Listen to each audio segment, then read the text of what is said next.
بسم الله الرحمن الرحيم والصلاة والسلام على رسول الله وعلى آله وصحبه ومن والاه أما بعد. We're starting inshallah ta'ala from the book of the Siyam, the chapter of صوم التطوع. باب صوم التطوع. We have two chapters and we finish the book of Siyam to start the book of the inshallah of Al-Manasik, the book of Al-Manasik.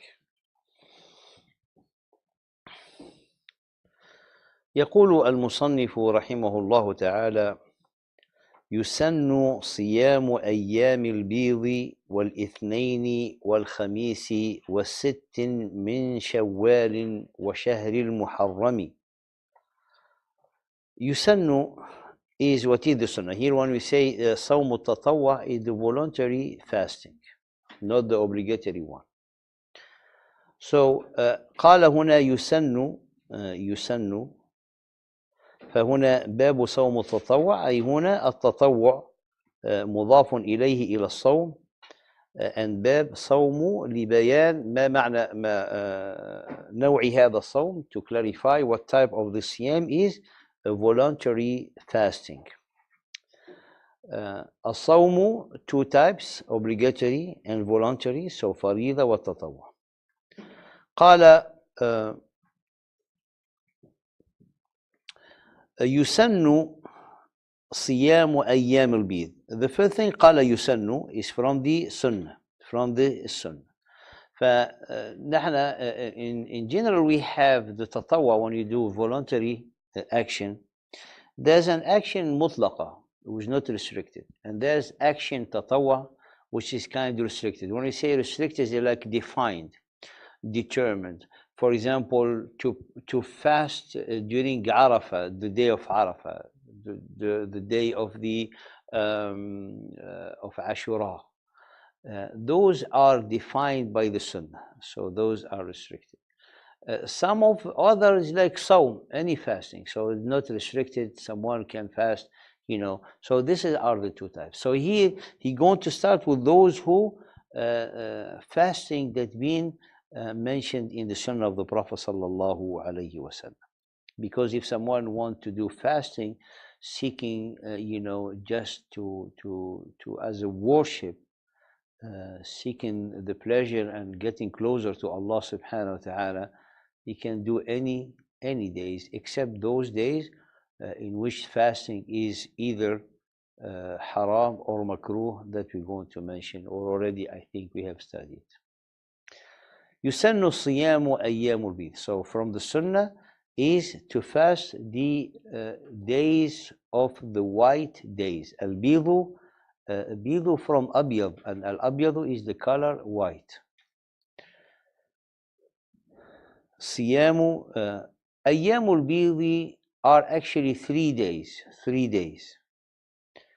The 3 days, as the Prophet ﷺ mentioned them in the hadith. وأيام البيض هي اليوم الثالث عشر من الشهر والرابع عشر والخامس عشر.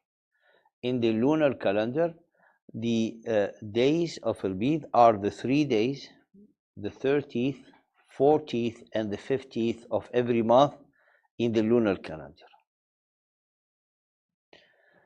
And here when seeking the getting closer to Allah subhanahu wa ta'ala, as Allah subhanahu wa ta'ala mentioned in the hadith Qudsi, just as a reminder, قال ما تقرب إلي عبدي بشيء أحب إلي مما افترضت عليه ولا يزال عبدي يتقرب إلي بالنوافل حتى أحبه.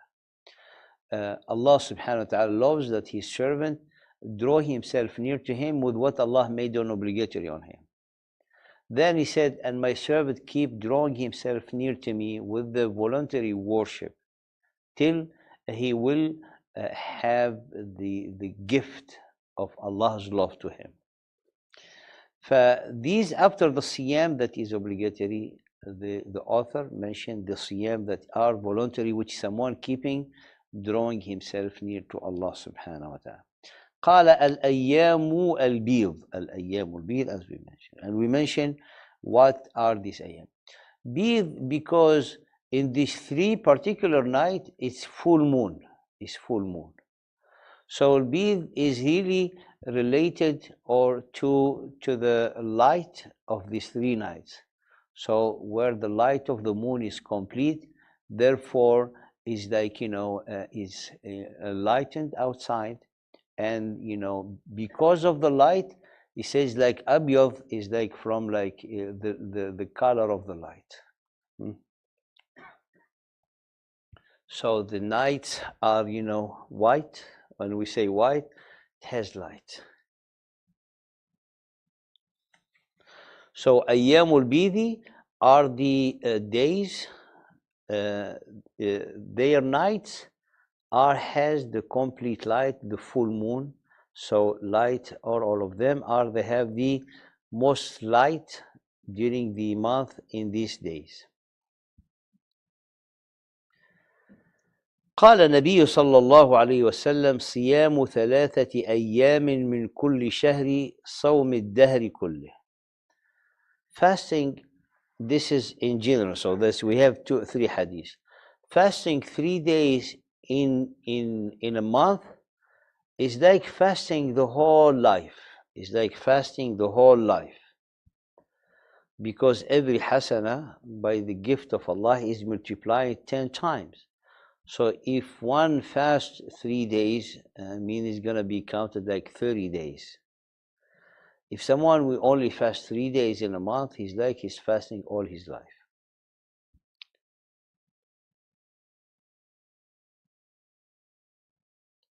قال وكان النبي صلى الله عليه وسلم يصوم 3 أيام من كل شهر. He used to fast 3 days from every month صلى الله عليه وسلم. تقول عائشة لا يبالي هل صامها من أول الشهر أو وسطه أو آخره. So this is hadith عام in general on just 3 days in the month.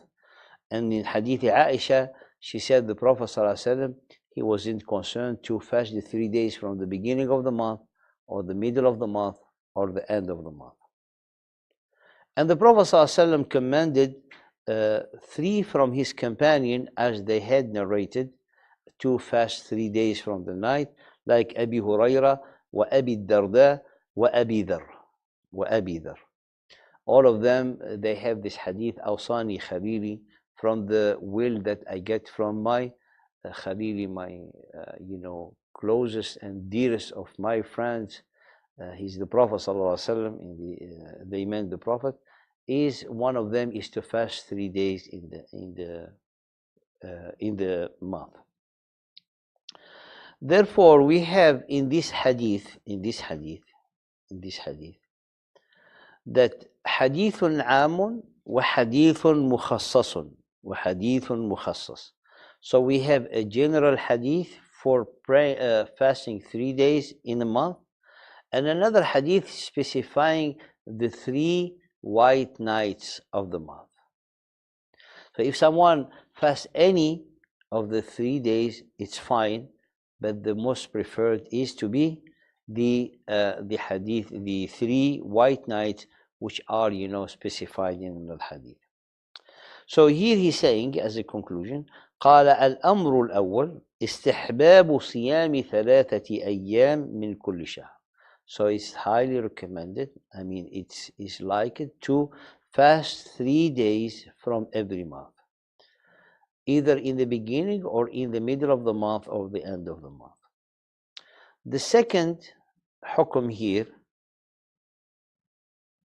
that the siyam should be in the white nights, the 30th, the 40th, and the 50th. The qiyas, the analogy, is like praying during the time. It will be more preferred to pray in the beginning of the time. Praying Dhuhr, you can pray it up to before us. But it is preferred to pray Dhuhr in the beginning of the time of the Dhuhr. The same thing here. Fasting 3 days is recommended at any part of the month, but it will be preferred if to specify the 3 white nights of the fasting. ثم قال بعد يسن صيام أيام البيض. Now we know what are the أيام البيض, recommended the fasting of the days which are بيض, as we mentioned, the white nights. Then قال والاثنين والخميس, والاثنين والخميس, Mondays and Thursdays. The fasting of Monday is more, has more evidence, stronger evidence, therefore is أوكد, highly recommended, or more recommended than the Thursday. But both of them are sunnah. And for Monday, the Prophet sallallahu alaihi wasallam قال, for both actually, Monday and Thursday, قال النبي صلى الله عليه وسلم أنهما يومان تعرض فيهما الأعمال على الله عز وجل. قال فأحب أن يعرض عملي وأنا صائم أخرجه أحمد وأبو داود. The hadith saying these are 2 days in which the deeds are presented to Allah. Everyone deeds are presented to Allah in these 2 days, and Allah already knows. So the Prophet ﷺ, he said, then I love that when my deeds are presented to Allah, I will be in a state of fasting. This hadith has, a difference of opinion about its authenticity. That's why we have Sawmul Ithnaini. It has more ahadith which made the fasting of the Ithnain is more recommended than the Thursday. When the Prophet ﷺ was asked about the fasting of Monday, قال ذاك يوم ولدت فيه وبعثت فيه وأنزل علي فيه. When he was asked about Monday is filled with favors. He said, the Prophet ﷺ said, that's a day in which I was born and a day in which I was sent to the humankind as a prophet and messenger of Allah. And that's the day in which I the first revealed the Quran, or received the revelation of the Quran.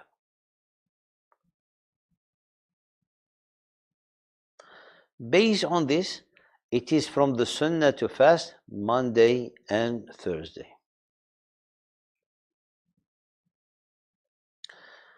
Fasting Tuesday and Wednesday, they are not, specified Sunnah, but if someone wants to fast them, of course, there's no objection, as the worship is done with its own condition. So this will be like Monday and Thursday are the most preferred because it has evidence in it, Sunnah. Tuesday and Wednesday are someone, if you want to fast them, of course, it's a voluntary fasting. That's the التطوع المطلق. That's what we mentioned. طيب. قال والاثنين والخميس.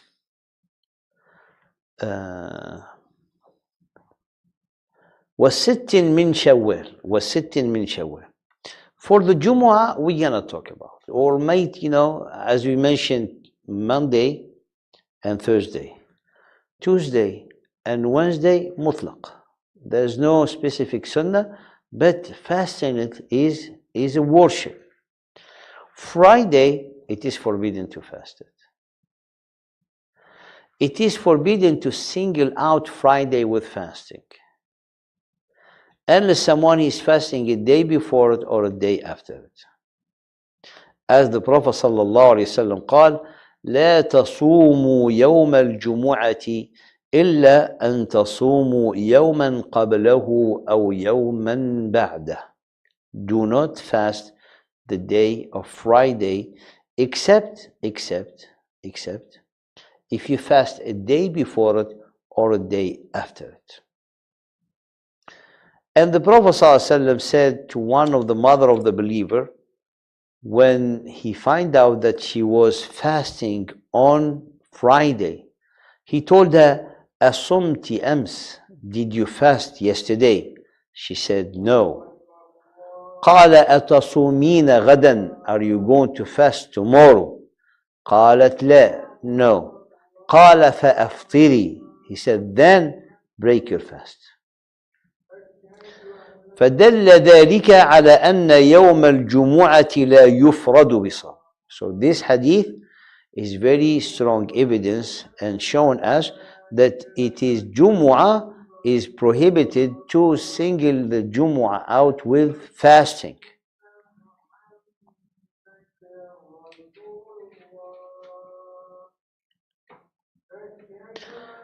Saturday, there's ikrah, there's different of opinion. Some of the scholars, they said, is like Tuesday and Wednesday. Other scholar, they said, no, he should not also be singled out with fasting like Friday.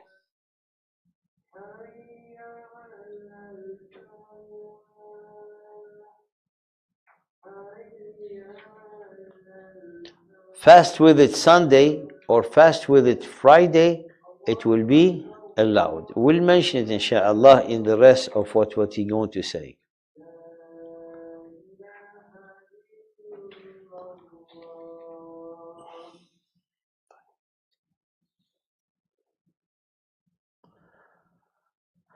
The conclusion here, the Tuesday and Wednesday, حكم صومهما الجواز, the ruling of their fasting is allowed.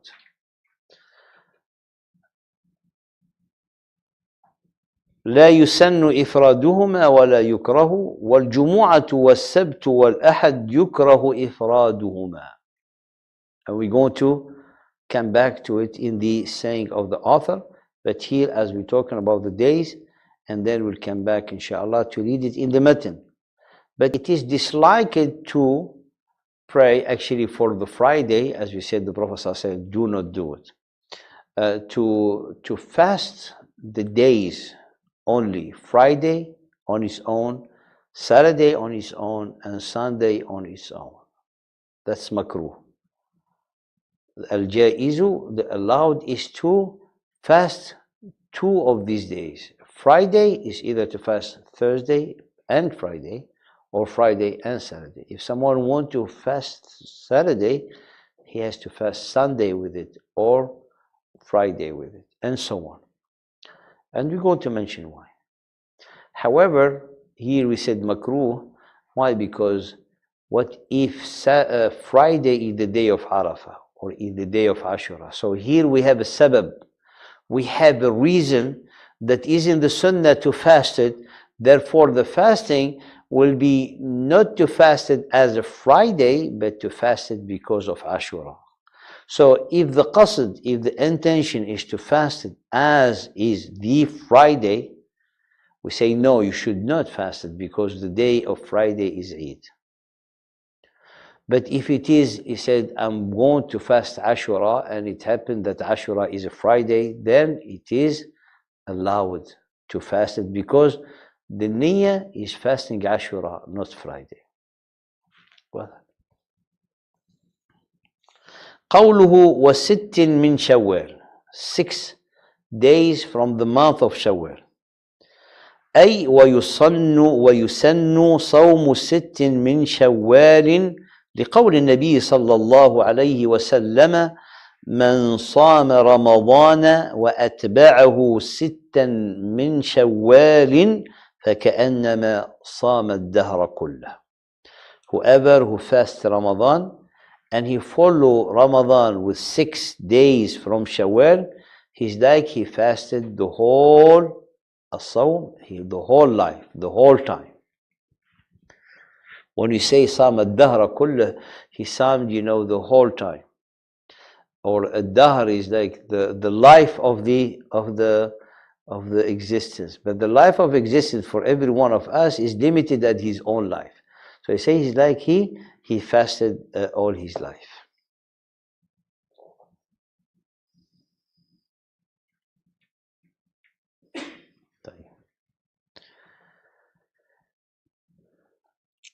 Some of the scholar they saying, and this is just of course saying an opinion that someone should not take it as a way to to call for it or to obligate it on people. This is we're studying just opinion, which is mean opinion how someone scholar encourage that they say it is preferred that the 6th of Shawwal will be fast, someone will fast them right after the Eid, because he's still in the worship of Ramadan. He takes the break of the Eid, and then he will continue Shawwal as continuation of Ibadah.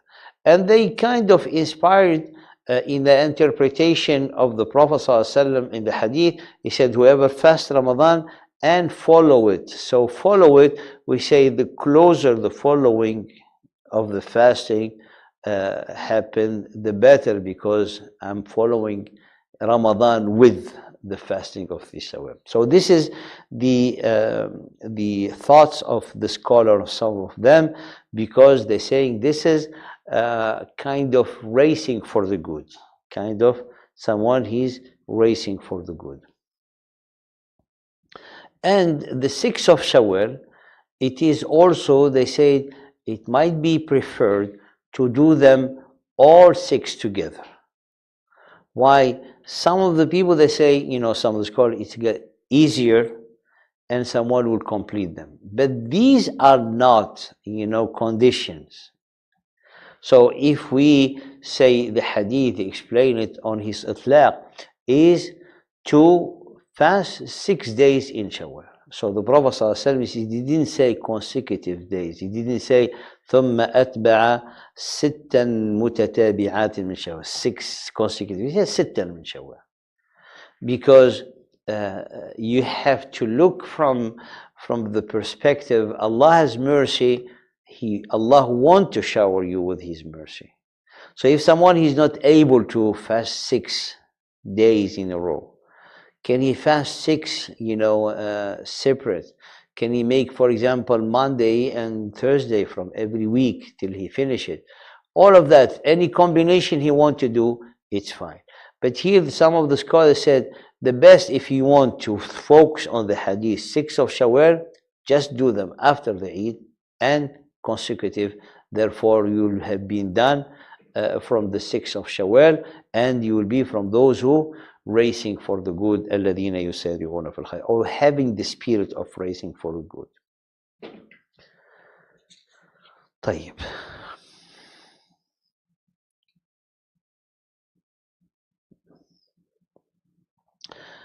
قال here there is an opinion of the scholar, which is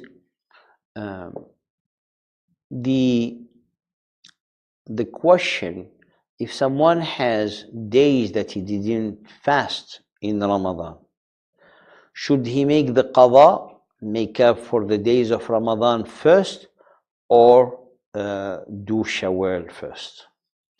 According to a sharh here, he's saying, and especially in the madhab and the Hanbali here, saying that it will not be allowed to fast the Shawwal till someone will finish Ramadan. They finish the qada. The analysis or the explanation that they do, because they're saying the Prophet ﷺ قال من صام رمضان, whoever who fasted Ramadan. And according to the interpretation of the author here, is like he say man sama mean like completed the fasting of Ramadan. So if someone finished Ramadan and he has, for example, a few days that he has to make up, in reality he didn't complete the fasting.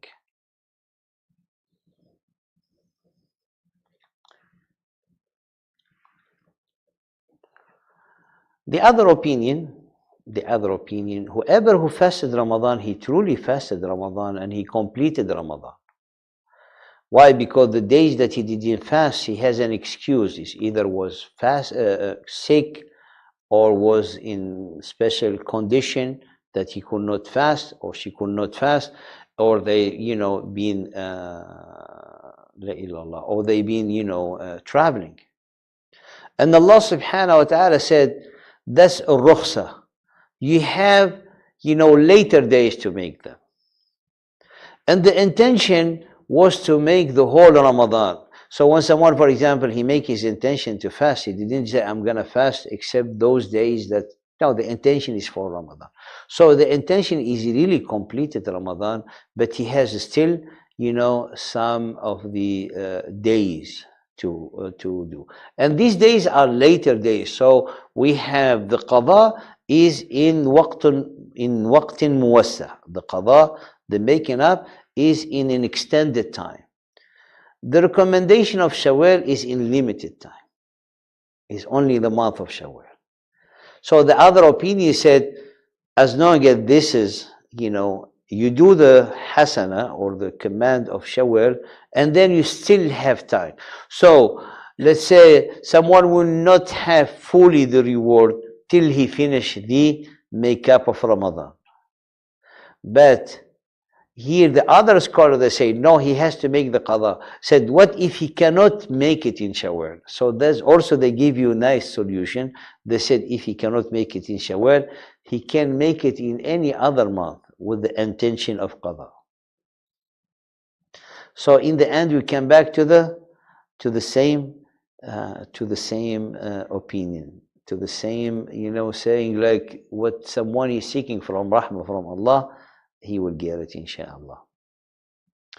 Because here, قال, if someone could not fast the 6 days of Shawwal, because of a reason of sickness, like he's busy making up for Ramadan, till Shawwal, just, finish and ended. Does he has the opportunity or the ability, or is it lawful for him, permissible for him to, or for her to do the qada? The answer, yes. The answer is yes. And this is the qada. The Prophet ﷺ did qada for fara'id and qada for nawafil. So some of the sunnah that the Prophet ﷺ used to do them in a specific time, and when he missed them, he made the qada of those sunan because he get used to do them at particular time, like the example of sunnat al-dhuhr.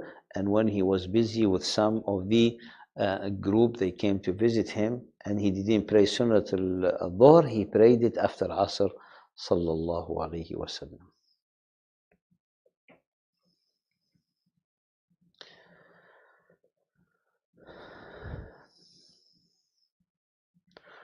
This is concerning the 6th of Shawwal. Today, inshallah, I think they pray at 5. I don't know. Can we check? Yeah, but the Iqamah at 5? 5. طيب. Inshallah. At 5 we go. The next one, قال, no, that's fine, we'll go at 5 inshallah. قال وشهر المحرم وست من شوال وشهر المحرم وآكده العاشر ثم التاسع. Now, after the 3 days of Al-Bid, the Monday and the Thursday, and the 6th of Shawwal, comes the month of Muharram. The month of Muharram. It is from the Sunnah to fast in Muharram. And Muharram is the one who comes right after the Hijjah.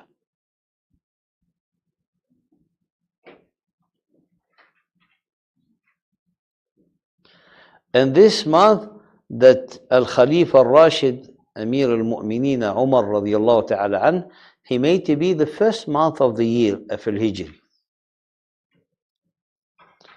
وقال النبي صلى الله عليه وسلم أفضل الصيام بعد رمضان شهر الله المحرم. The Prophet صلى الله عليه وسلم, he said, among the best month of fasting after Ramadan is the month of Allah Al-Muharram.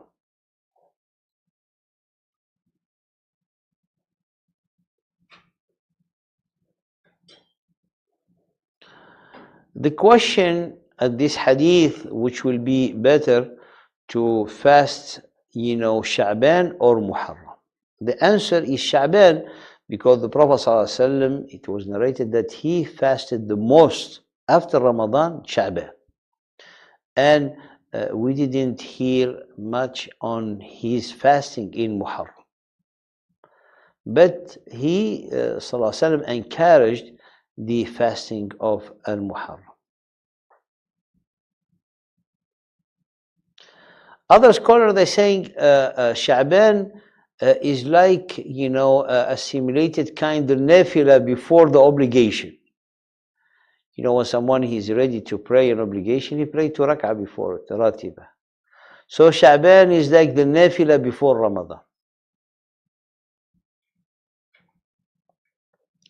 قوله look, after he said Muharram, and he said وآكده العاشر ثم التاسع.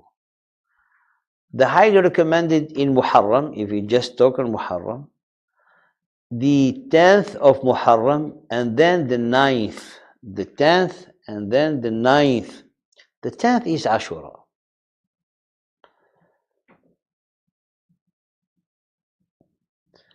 The Prophet ﷺ, when he asked about Ashura, قال سئل عن صوم يوم عاشوراء, يوم عاشوراء is the 10th of Muharram, فقال أحتسب على الله أن يكفر السنة التي قبله. I'm counting on Allah subhanahu wa ta'ala, invoking that Allah subhanahu wa ta'ala will offer as a favor to the one who fasts Ashura the expiation of a year before of sins. The previous year of sins will be fully erased, inshallah. Therefore, for this specific hadith, make the 10th of Muharram is the highly recommended in the month of Muharram. Then after it comes the 9th, because the Prophet ﷺ, he said, قال لئن بقيت أو لئن عشت إلى قابل لأصومن التاسعة يعني مع العاشر. So تاسع, the 9th is not to fast it on its own, but to fast it with the 10th. To fast it with the 10th. He said, if I will live next year, I will pray. I will fast the 9th with the 10th. But Sallallahu Alaihi Wasallam, he passed away before that. لأصومن التاسعة يعني مع العاشر.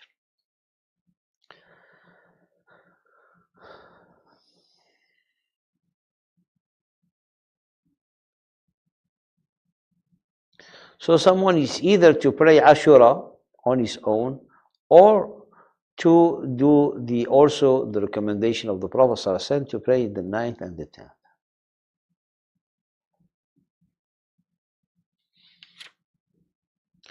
And this day, as you know, the Prophet ﷺ fast the day of Ashura, because it's the day in which Allah subhanahu wa ta'ala saved Musa from the Fir'aun and his soldiers and his army.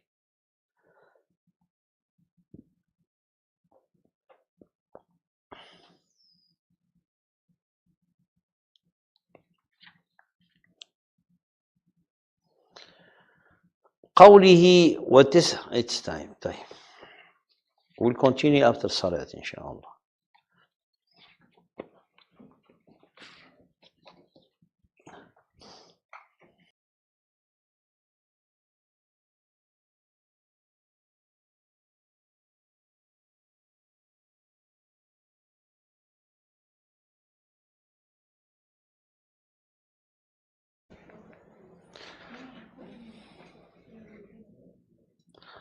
بسم الله الرحمن الرحيم والصلاة والسلام على رسول الله وعلى آله وصحبه ومن والاه أما بعد. Continuing with the chapter of صوم التطوع باب صوم التطوع, the fasting, the voluntary fasting. We said قال المصنف يسن صيام أيام البيض والاثنين والخميس وست من شوال وشهر المحرم وآكده العاشر ثم التاسع. And all that part you already have done in the first hour. So it is sunnah to fast the 3 white nights, the 13th and the 14th and the 15th of every lunar calendar, the month and the Monday and the Thursday of every week, and the 6 days of Shawwal, and the month of Muharram. And the highly recommended in the month of the Muharram is the 10th of the Muharram, which is Ashura, and it has the bounty and the favor. If one who fasted, he will have, insha'Allah ta'ala, the expiation of the previous years, the expiation of the sins of the previous years. And then the ninth of the Prophet ﷺ said, if I will be alive the next year, I will fast the ninth with the 10th.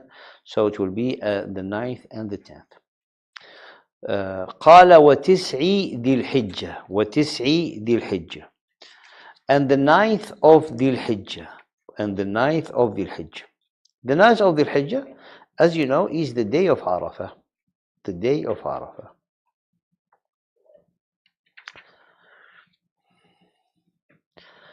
ويسن صوم تسع ذي الحجة. صوم تسع ذي الحجة. And the ninth of Dhul Hijjah, and the تسع ذي الحجة, and then there's التاسع من ذي الحجة, the ninth days of ذي الحجة. ويسن قال وتسع ذي الحجة. So the 9 days of Dhul Hijjah, they start from the first day of Dhul Hijjah and they end in the night on the day of Arafah, the 9th day of Dhul Hijjah. وهو يوم عرفة.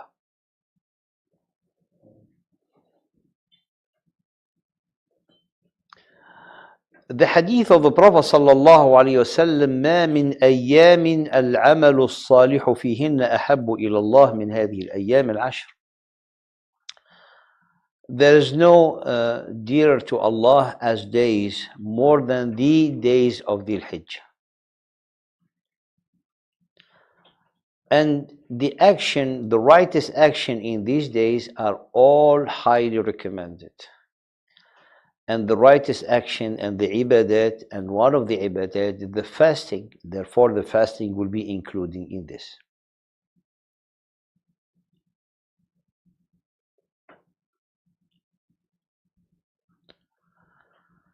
There is a hadith mentioning that the Prophet ﷺ fasts during these days, and a hadith mentioning that he didn't fast. Al-Imam Ahmadu rahimahullah saying in these two types of hadith that in apparently it seems in their appearance that they're conflicting each other, but they're not. So he's saying Al-Imam Ahmad قال إن المثبت مقدم على النافي. So any hadith that confirm and stipulate and state the action, a particular action, he will be advanced on the one who negating the action. That's one principle in the fiqh. Al-Imam Ahmad, he made both ahadith are ثابتين كلاهما. And we have the hadith as-sahih that I have mentioned, أخرجه البخاري عن ابن عباس, that the best days more than any other day in the year dear to Allah, in which the action, the right action are dear to Allah, highly rewarded, are the days of Dhul Hijjah. And Allah subhanahu wa ta'ala mentioned the 10th, the days of Dhul Hijjah, as the scholar of the tafsir saying in Surah Al-Fajr, وَالْفَجْرِ وَلَيَالٍ عَشْرٍ. وَلَيَالٍ عَشْرٍ are the first 10 days of Dhul Hijjah, the first 10 days of Dhul Hijjah. وَلَيَالٍ عَشْرٍ.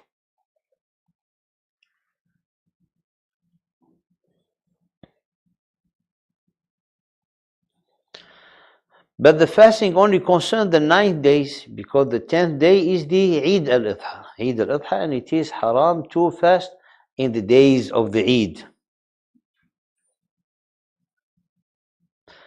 ثم, what is the highly recommended in these days is the day of Arafah.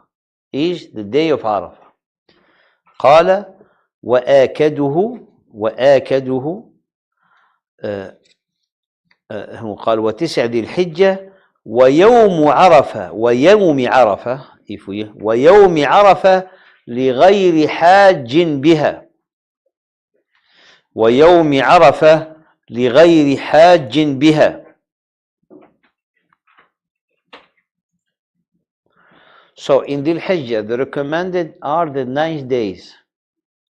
And in these days, the Prophet ﷺ قال ما من أيام العمل الصالح فيهن أحب إلى الله أو أحب إلى الله من هذه الأيام العشر.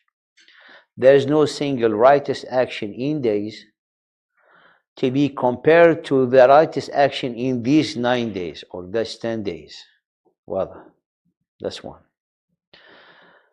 Now, in these 9 days, what is the highly recommended day to fast is the day of Arafah.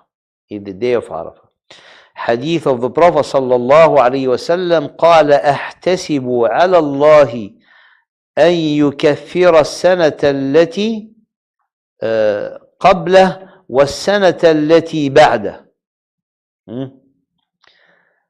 I'm invoking Allah. أحتسب, it's like I'm counting, I'm expecting Allah subhanahu wa ta'ala generosity and rahmah.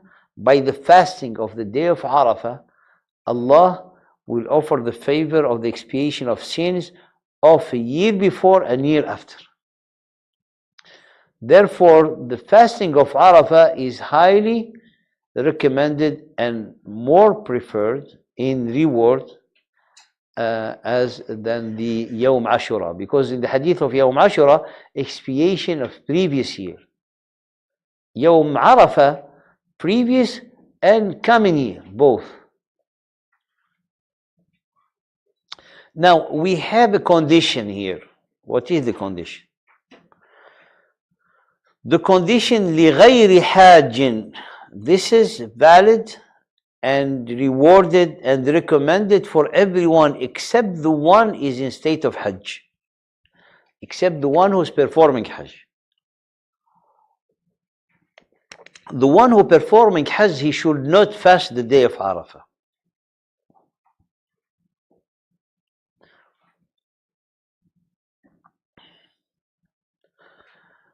الحاج في عرفة لا يصوم. Why?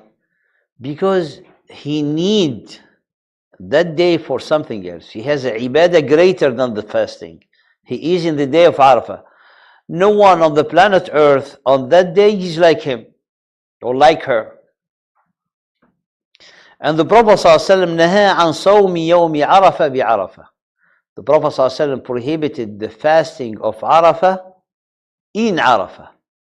So here the prohibition is concerned those are in state of ihram in Arafah. So those who are performing Hajj.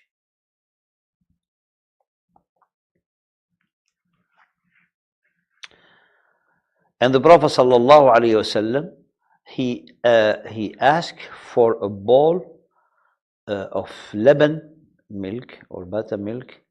قال فشربه ضحى يوم عرفة والناس ينظرون إليه.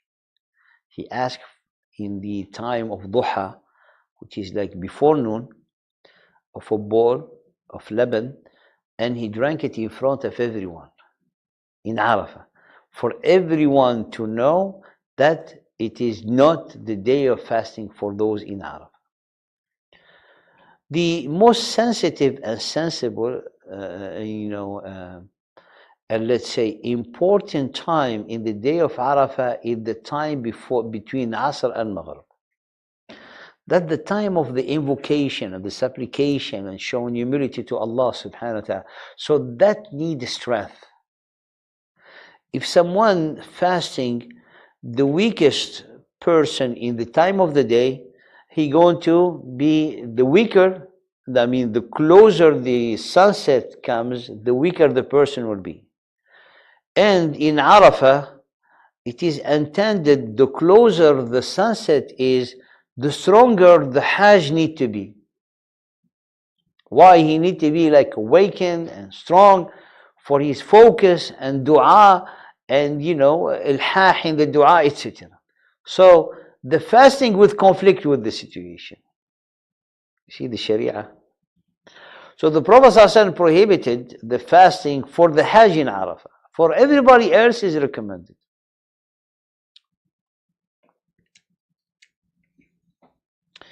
When we say prohibited is makruh, as we're going to see why.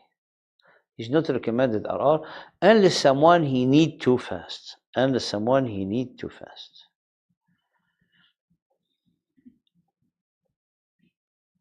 طيب.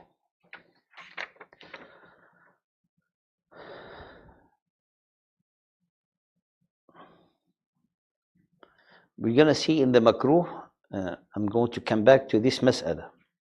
Let me finish here on those recommended days. قال وأفضله صوم يوم وفطر يوم. What is أفضله? The best of the voluntary fasting is to fast one day and not fast another day. So like alternate day after day. That's the best of the fast. And the Prophet ﷺ قال the best of the fasting is the fasting of Dawood alayhi salam. He used to fast one day and not fast the other.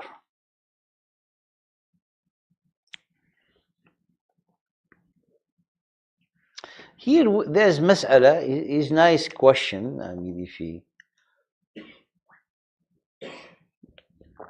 if it is the best of the fasting or the most preferred of the fasting, then the Prophet ﷺ didn't do it. So here the author given us some examples, good examples, very good examples. It does not mean when the Prophet ﷺ said this is the most preferred one, which is mean you have to do it at any price. There is, subhanAllah, structure of ibadat. And there's an options of ibadat. No, we're not talking about the obligatory ones. You enter to a store and you need a lot of things. But whatever you're going to get, you're going to get what you need, you right there. For example, you come at the shelf, you say, yeah, I need this, but not now. I need the toothpaste, I don't have it. I need this, Now think in another totally perspective, spiritual perspective. You have things, you are a student of knowledge. What will be better? To focus on studying knowledge or to fast? With fasting might conflict with you acquiring knowledge, because half of the day it might be hot, you need to lay down, you cannot even think. When you open a book, your head is, aching, and then you cannot study. So here we're telling you, studying the knowledge as a priority for you, as a student of knowledge, it will be better than fasting voluntary prayer. An example. So the Prophet ﷺ, when he said, أفضل العبادات, أفضل الصوم, the best among the type of fasting, but not on the structure of the worship, because the Prophet ﷺ was busy with other things, teaching, conveying his message, making his jihad, taking care of the ummah.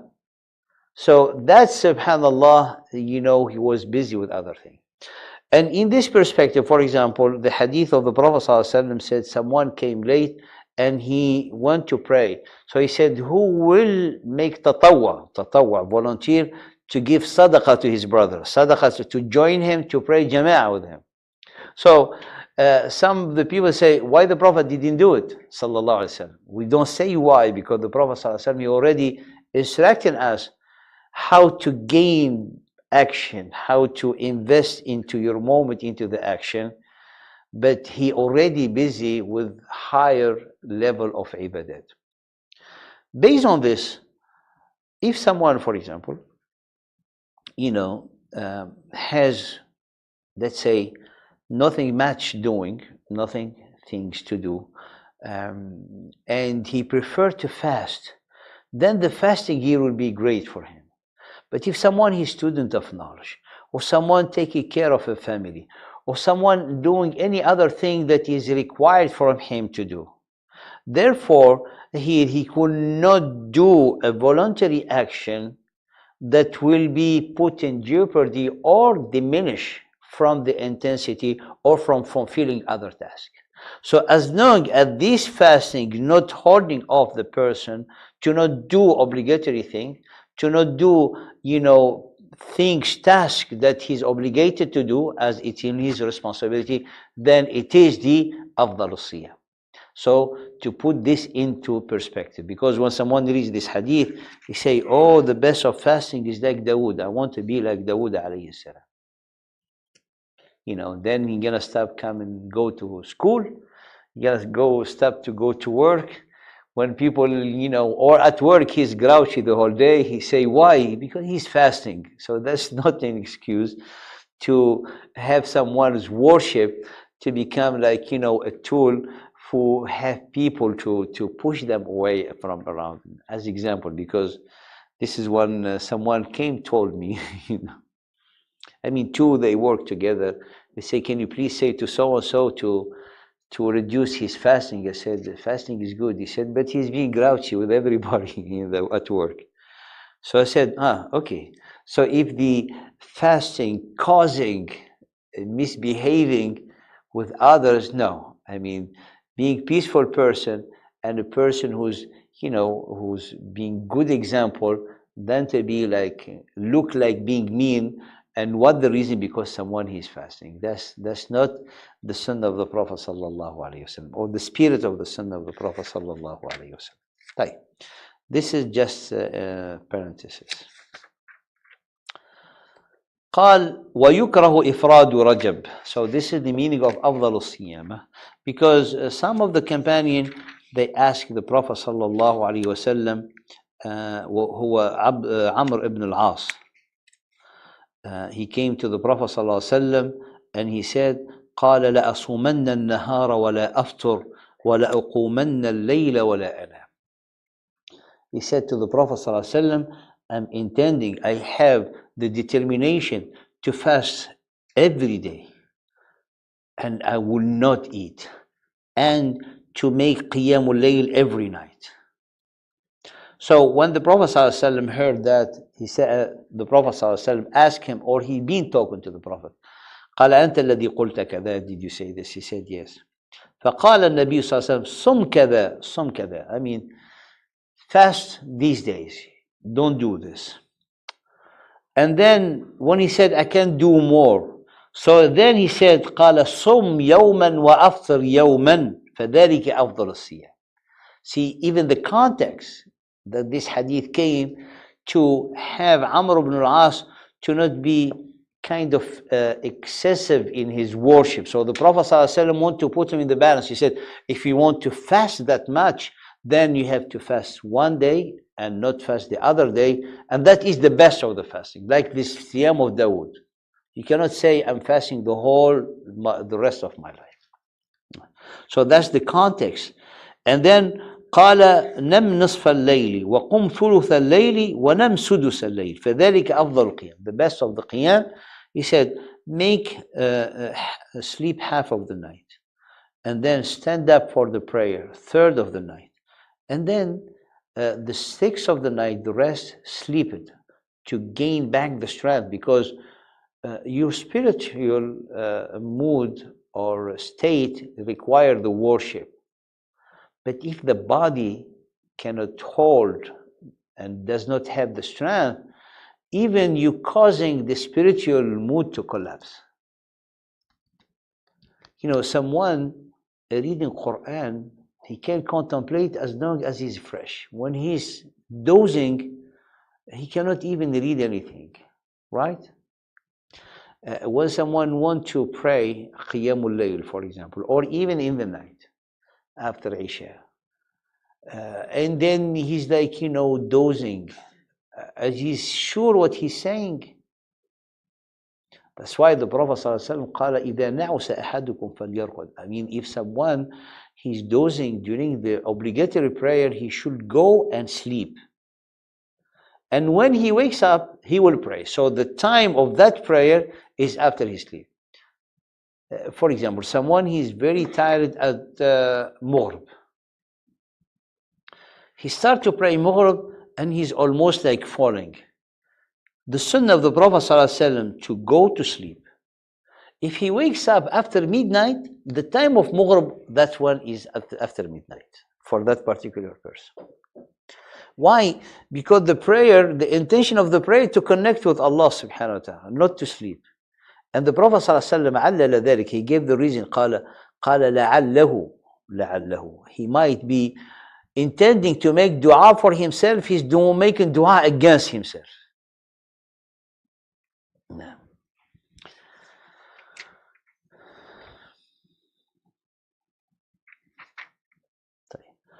ثم قال ويكره إفراد رجب. يكره إفراد رجب. It is disliked to fast only in Rajab from all the other months. Why? Because Rajab was from the ritual or from the month that is being venerated in the time of Jahiliyyah. So at the time of the Jahiliyyah, the worshipper, the pagans, they used to have Rajab as a sacred month. So to not be, comparable or to compare in any way the path of the pagans, we as the son of the Prophet ﷺ to oppose their action. Therefore, it is disliked to fast in Rajab alone. Why? Because in the Jahiliyyah they used to venerate and to glorify that month.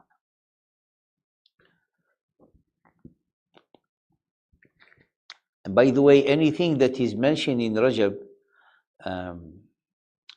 there's a hadith, very weird hadith. All of them are not ضعيفة, are موضوعة, munkara, rejected, مكذوبة. They're saying the one who's Rajab, kind of diseases will descend and things, and if someone will do such a thing, such a practice, he's going to be like, kind of cut with this type of disease or type of calamities. All of these are belief of Jahiliyyah, nothing have to do with Islam. So someone will not do worship and fasting to protect himself or herself from this potential, things that they might happen. That's Jahili thing, nothing have to do with Islam. طيب. Then قال, now we get into the ikrah, into the disliked part. So what is makruh? Ifradu Rajab, to not single out Rajab with fasting. What is makruh? To fast the day of Jumu'ah. To fast the day of Jumu'ah alone. As we mentioned, قال لا تخص يوم الجمعة بالصيام. Do not specify or single out Jumu'ah with fasting because it's a day of Eid, of the weekly Eid. And in the hadith of the Prophet ﷺ talking, as I earlier mentioned, to one of the mother of the believer, when he found out she was fasting, he told her, أصمت أمس, did you fast yesterday? She said, yes. قال أتصومين غد, are you intending to fast tomorrow? She said, no. قال فأفطري, then break your fast. So showing that it's not from the sunnah to fast Jumu'ah on its own. Yes, sir. When you say it's like to fast the entire Saturday and try to do this, just for sunnah fasting, or is it for the days they have to make up fasting from Ramadan? To make up fasting, it's preferable to not make it up on Friday unless the time is restricted. For example, next week is Ramadan and you didn't make your days and you want to make up your days. You make up your days and that's Friday, you fasted. You will fast. The makruh is to intend to fast Jumu'ah as Jumu'ah. واضح? Because that's a day of Eid. That's a day of, of the weekly Eid, which is, Usually in the Sunnah, we don't fast those days. But if it is Ashura, or it is Arafah, or it is, any other thing that someone is recommended to do, like the example of Arafah and Ashura. The fasting that day is for Ashura or for Arafah, not because of Friday. So the intention here is related to an event or occasion happening in that day. So that validate and justify the fasting.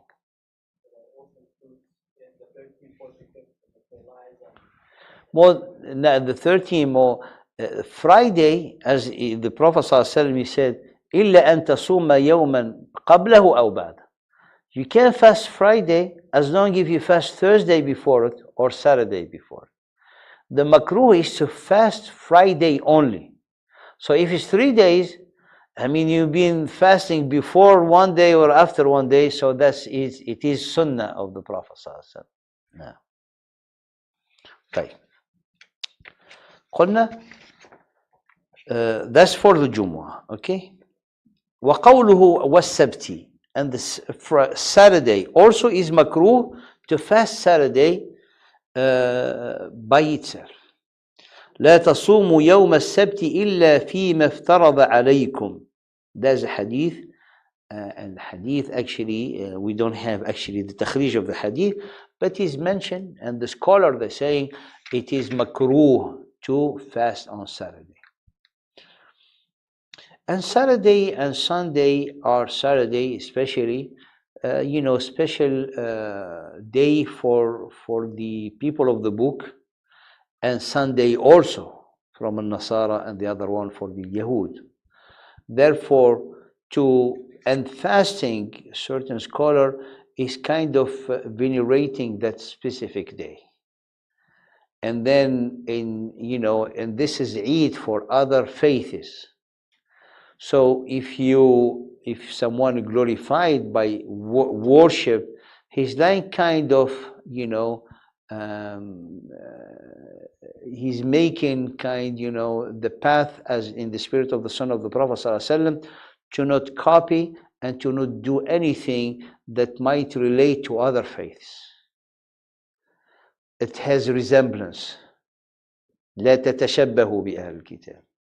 So this comes in this general hukum, because if you single out Saturday, it's like, giving veneration, ta'zeem for the specific day, which is Eid for other faiths. The same for Sunday. So this is some of the, let's say, analysis or comment of some scholars on the wisdom behind that. Of course, adding a day before it or after it is sunnah. Fasting Friday and Saturday is justified and sunnah. Fasting Friday alone is makruh. Fasting Saturday alone is makruh, unless there's a special occasion related to those days, like Ashura or Arafah or Nadhr. Someone make a Nadhr. He said, next week, if Allah subhanahu wa ta'ala, or if I receive the thing I'm waiting for, I fast the next day after it. And he received it on Thursday.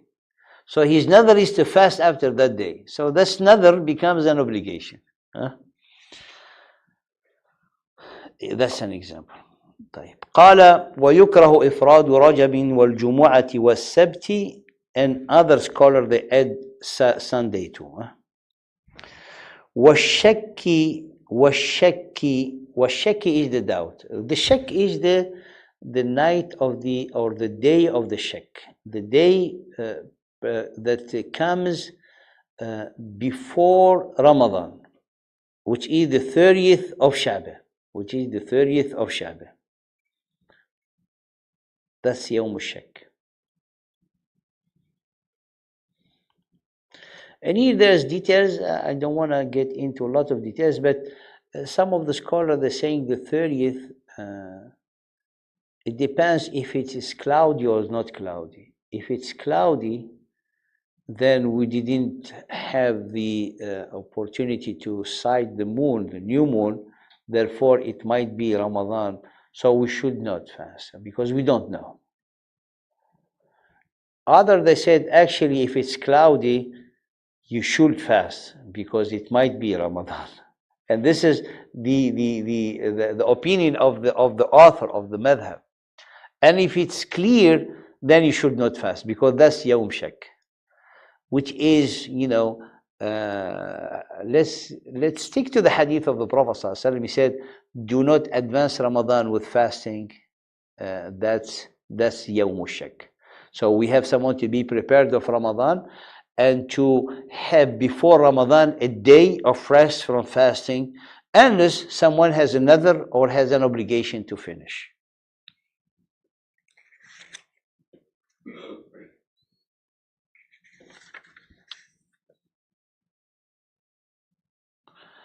There's a saying of Ameur radiallahu ta'ala anhu, من صام اليوم الذي يشك فيه فقد عصى أبا القاسم. So Ammar ibn Yasir said this is prohibited actually, to fast the day when someone is not sure if it's Ramadan or not.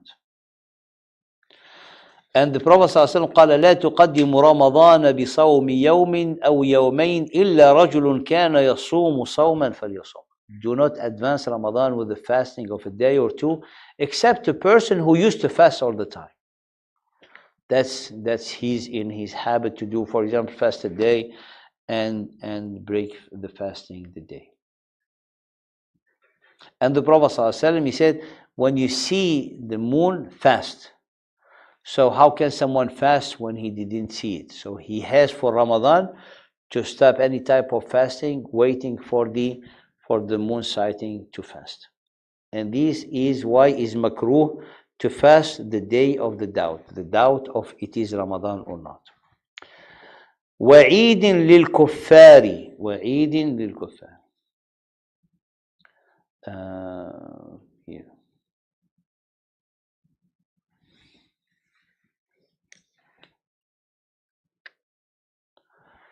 قال وعيد والشك وعيد للكفار بصوم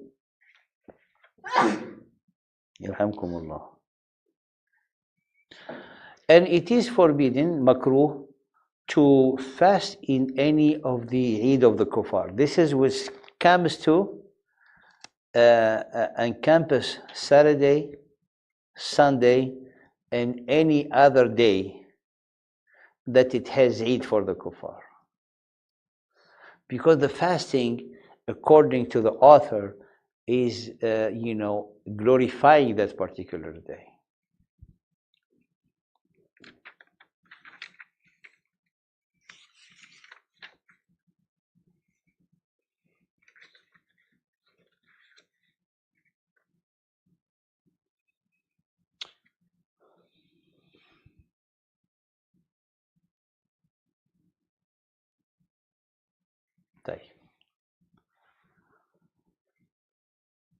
ويحرم. Now look, we have the sunnah, we have the makruh, and then what is haram to fast.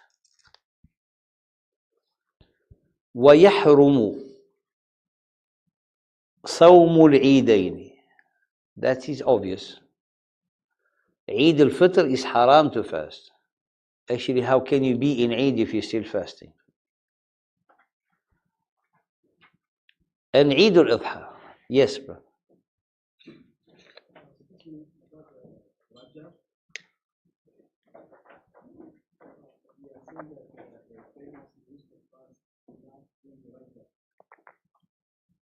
Not fasting, they glorify it as a month and they do like special ritual in Rajab.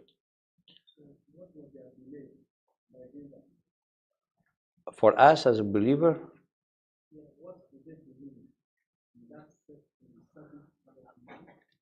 they believe that's a special month, things happen in it, calamities will be befalling, diseases, and this special ritual need to be done for someone to protect himself or herself from those calamities.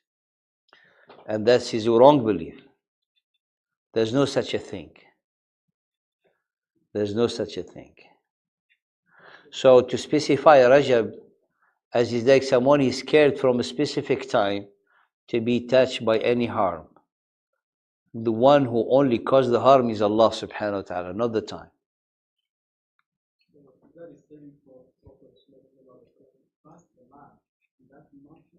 He didn't. We don't have any hadith. I mean, the hadith mentioned about the favor or the bounties related to Rajab are hadith mawdu'.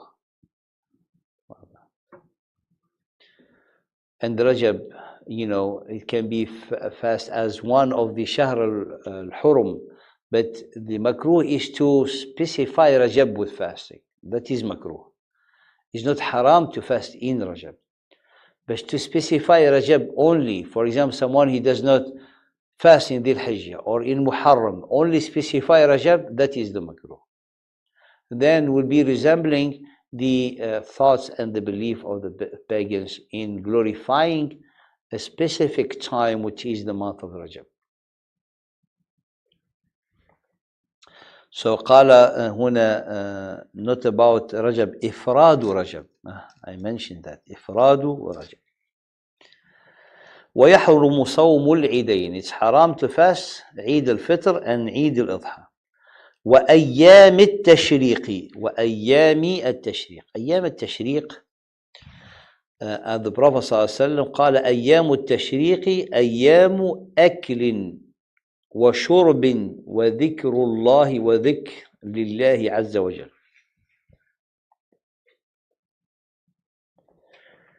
The Prophet ﷺ said the days of Tashriq are days of eating and drinking and remembering Allah subhanahu wa ta'ala. What are the ayyam of Tashriq? Are the ayyam following the day of the Eid al-Adha. The ayyam where the Hujjaj will be in Mina. The ayyam that Allah subhanahu wa ta'ala قال واذكروا الله في أيام معدودات. فمن تعجل في يومين فلا إثم عليه ومن تأخر فلا إثم عليه لمن اتقى. Those are أيام التشريق. أيام of ذكر الله سبحانه وتعالى. So those أيام and the أيام where there's the dhikr for muqayyid after every salat. People they say Allahu Akbar, Allah Akbar. Those 3 days, those are the أيام التشريق. So those are part of the days of the Eid that is makruh to fast. قال ولو في فرض إلا عن دم متعة وقران.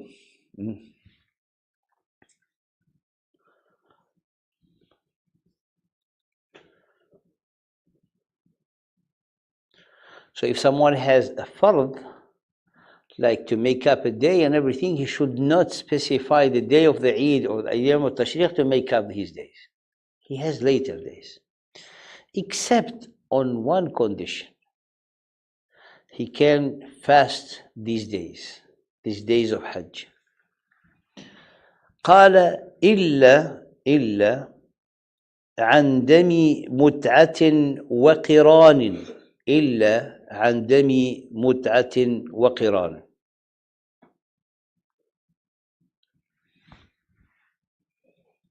What دم متعة أو قران? The Hajj that we're going to study, the next book is going to be the Hajj, the Manasik. Hajj 3 types. إفراد قران وتمتع. القران والتمتع are both that you combine Umrah and Hajj in the same travel. Combine, you make Umrah and Hajj. Whoever who make Umrah and Hajj, he's required to offer sacrifice. He's required to offer sacrifice. قال فإذا أمنتم فمن تمتع بالعمرة إلى الحج فما استيسر من الحج. فمن تمتع بالعمرة إلى الحج, which is mean whoever who choose to take the option to make a Umrah with his travel of Hajj, then this is a gift from Allah, because before time the Prophet ﷺ, at this time Hajj existed, but only in the month of Hajj, only permitted to do Hajj only. So Allah subhanahu wa ta'ala gifted this ummah to multiply for her their action and validated. So Allah subhanahu wa ta'ala favor them that they can also make a umrah during the time of the Hajj. So to be grateful to Allah, you offer a sacrifice. The sacrifice called dam, blood, which is to sacrifice, and to yarhaqu damman is like to have a sacrifice of one of the animals to be sacrificed in al-haram, to be sacrificed in the boundaries of the haram. If someone cannot afford it, so he has to fast 3 days while he is in the time of Hajj, and 7 days when he's traveling back to his home. قال فمن لم يجد فصيام 3 أيام في الحج و7 إذا رجعت تلك 10 كاملة ذلك لمن لم يكن أهله حاضر المسجد الحرام واتقوا الله واعلموا أن الله شديد العقاب. So this is in Surah Al-Baqarah. So here the exception of fasting is because in the Quran as a ruling concerning those people who are making the Hajj. واضح? So if someone cannot afford it and he finds out that he doesn't have money to offer a sacrifice, he going to replace that by fasting. He has to do during the Hajj 3 days, and he is like in the day of Arafah, so he's gonna fast Arafah and fast the day of Al-Adha and fast the first day of Tashriq, or fast the 3 days of Tashriq as long as he finish. If he's gonna make ta'ajjul, so he has to fast the day before, which is gonna be the day of the Eid. So this is the exception of what we have said. قال إلا عن دم متعة وقران. And دم متعة وقران, المتعة is the Hajj tamattu, والقران is al-Hajj al-Qiran. Both of them require sacrifice. We have to, inshallah, we'll study it in the next book, the difference between al-tamattu wal-Qiran.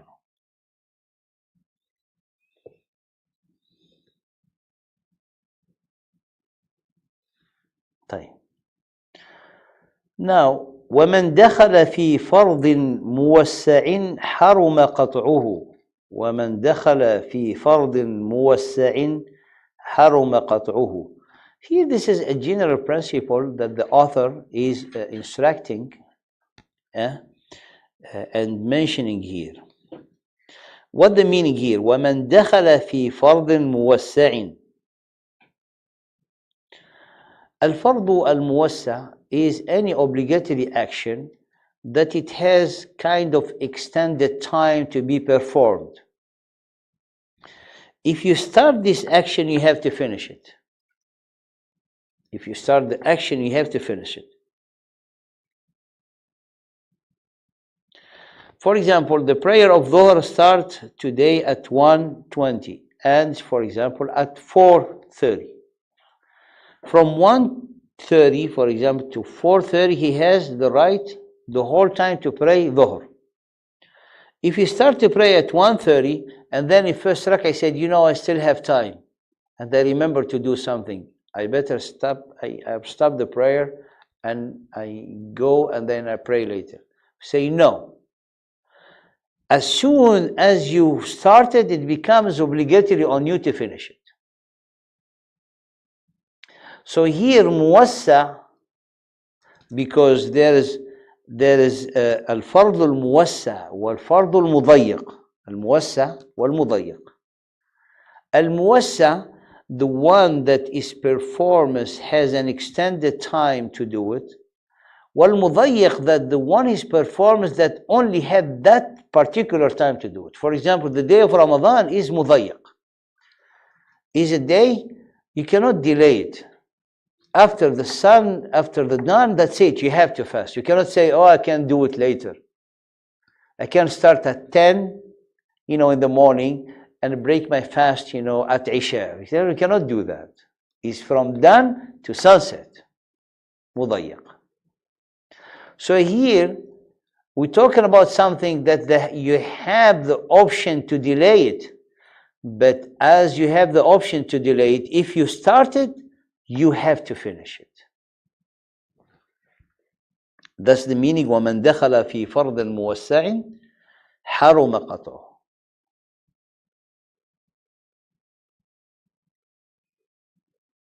So if مضيق, then it's, of course, it will be also forbidden.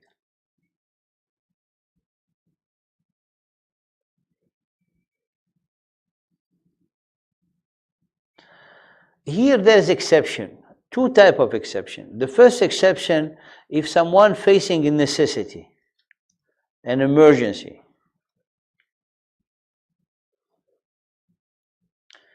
he's praying and he's finding out someone he's drowning, for example. He has to stop the prayer. Or he's praying and he see one of children, going to, from a high level, almost is going to fall. He has to stop to save that child, etc. Things like that. So there's an emergency or necessity. That's istithna. He will stop it for that sake. The other thing, he can stop an action of worship to move to a higher level of action of worship. For example, he praying Dhuhr, he came late and he praying Dhuhr on the corner, and then there's group together, they enter and he heard them make an iqamah to pray Dhuhr. It is allowed for this person to stop the prayer so he can join the other prayer. He's moving from Salat Fard to Salat al-Jamel. So that is allowed.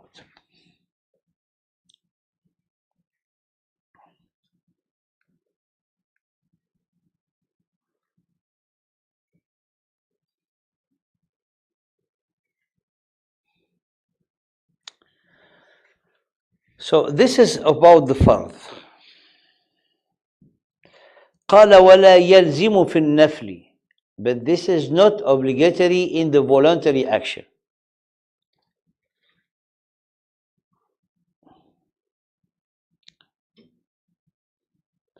As in the hadith, even though some scholars, they said, if you intend to worship, even a voluntary action, when you started, it becomes obligatory on you because you have intended and you started. But we have hadith of the Prophet ﷺ as going with the author opinion. قال ولا يلزم في النفل is not obligatory in the nafl. What the meaning is not obligatory in the nafl? قال حديث of the Prophet صلى الله عليه وسلم دخل على أهله ذات يوم فقال هل عندكم شيء. He entered to his family and he asked, do you have anything to eat? They said no. He said, then I will finish my day fasting. I finished my day fasting. It showed that the nafilah, if he had found anything to eat, he will have cut off the prayer. The fasting.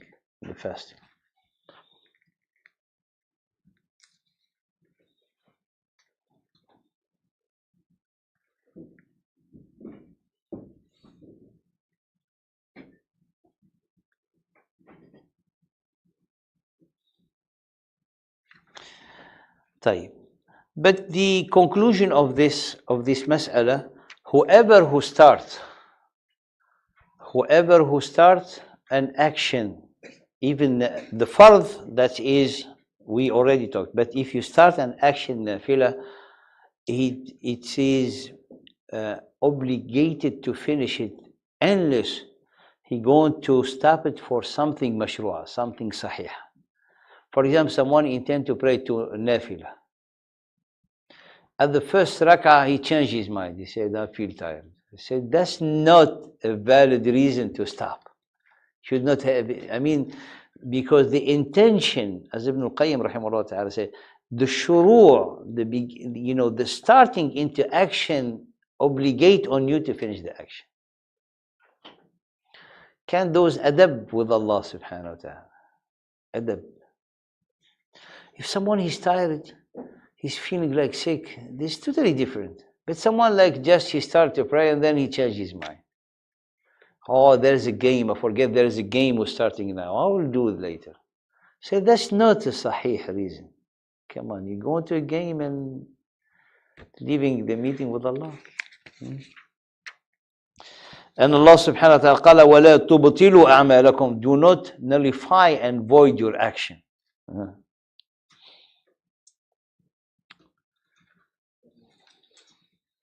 Yeah. Sometimes you start prayer, maybe you don't have focus when you started, then you say Allah Akbar. Yeah? You stop and refocus again. No, don't do that. That talbis iblis. That iblis, you know, that one of the big tricks of iblis. Because when someone starts, he still have the time to gain focus when he's going to read the Fatiha. But someone say, Allahu Akbar. I don't have khushu'. Assalamu alaikum. Again, Allahu Akbar. I still don't have khushu'. Again. That's talbis iblis. Okay? Or someone reading Fatiha, he's not sure that he read it good or not. And he said, the shaitan tell him, no, you have to repeat it. Then he keep repeating the Fatiha 10 times. That's not right. Okay, so that's from the talbis iblis. If someone said Allahu Akbar, he get into the prayer. And the struggle of the khushu' all along the prayer. And then when he come to tashahhud, he can resume the khushu' and save the prayer in the tashahhud. Because that's the time of the tashahhud, al-akhir, the dua, asking Allah, and that bring him back or bring the person back into the salah. But to keep cutting off the prayer to gain the khushu', that's tricks of iblis. You can find it if Imam Ibn al-Jawzi in his book, famous book, Talbis Iblis.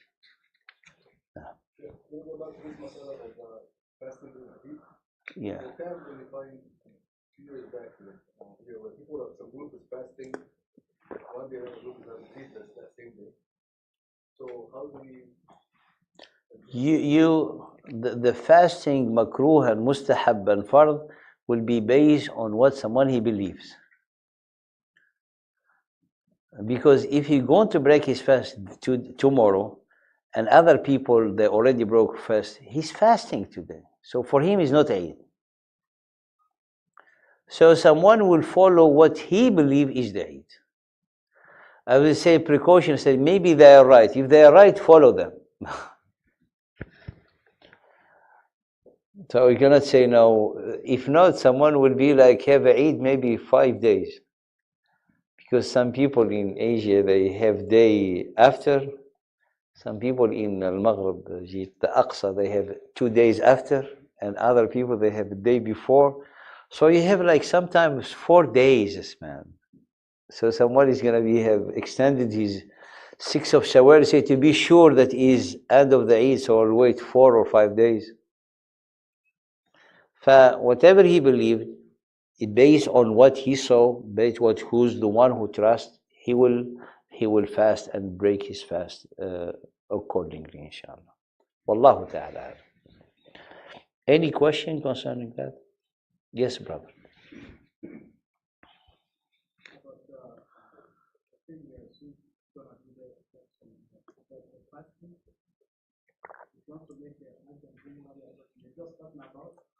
So if you forget or you don't go that time of fasting, and then just remember now, something you can do now. It's a sacrifice.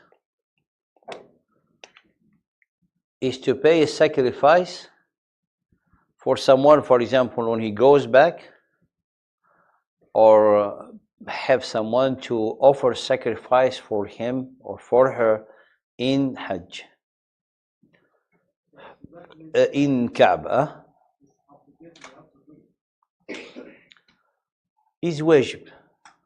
It does not void the Hajj, but it needs to be completed. So the wajib yujbaru bidam. the wajib yujbaru bidam. If he left and he forget, he can stay at that time fast. I mean, he has to fast the 7 days, or he will wait later days to find someone to offer sacrifice for him in the haram. He will have, years to fulfill it. It's fine as long as that action didn't void his hajj. Because the wajib, the missing of wajib does not void the hajj. It diminishes from the hajj, which is need to be completed later on. People, for example, they left the hajj without finishing the throwing of the pebbles. Then they come and said, we didn't do the second day. It was so crowded. So crowded. What they said, we didn't do it. They said, you have to pay a sacrifice, to offer a sacrifice to patch that mistake in the hajj.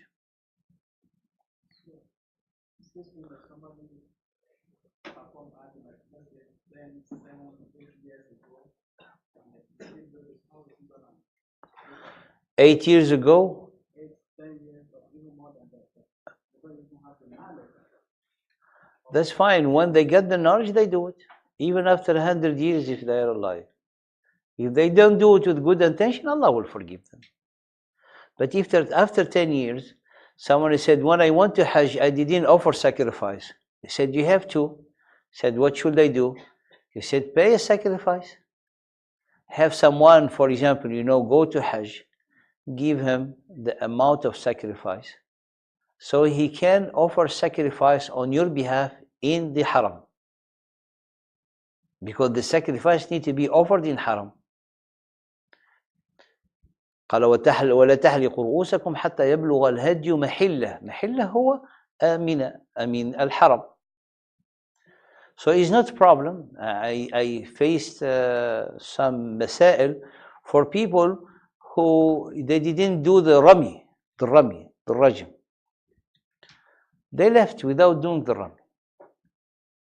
So that can be, corrected by sacrifice. So they have paid people to do for them the sacrifice later on. So it's not a problem. It's a kind someone has a debt, and when he realized that he has a debt, he wants to pay it. At any time he will pay it, Allah will accept it, inshallah. But if someone continue not knowing, Allah will forgive him. And when he get the knowledge and he doesn't have, he'll ask Allah to forgive him and accept from him. He doesn't have.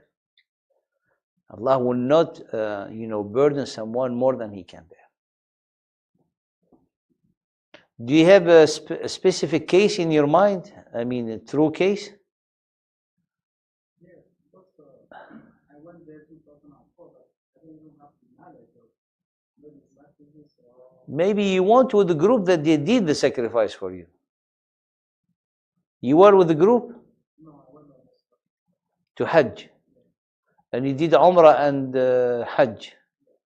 And you didn't offer sacrifice? And you intended for Tamatta? yes, I do both, but only the one we do on Ramadan.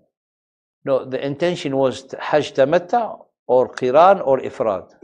Both together, Umrah. Both together.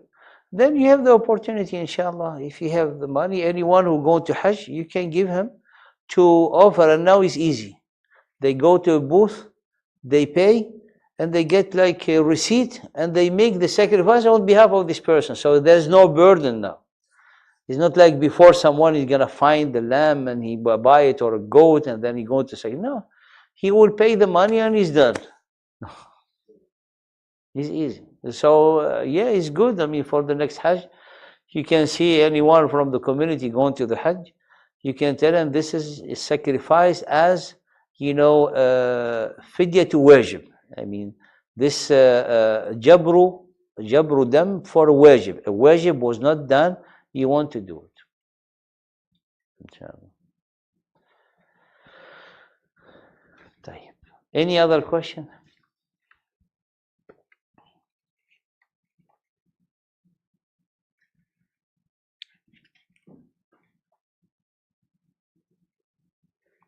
طيب, let's finish. قال ولا يلزم في النفل, and we mentioned what the meaning of that. And if someone, we said, if he starts an action, even nafil, he has to finish it unless there's a true, a good reason, good excuse to stop. ولا قضاء فاسده, ولا قضاء فاسده. The meaning فاسده, he الضمير يرجع على النفل. So if someone fasts nafila, a voluntary fasting, and he, for example, he broke that fast, he voided by an action that caused the breaking of the fast, he does not have to redo it.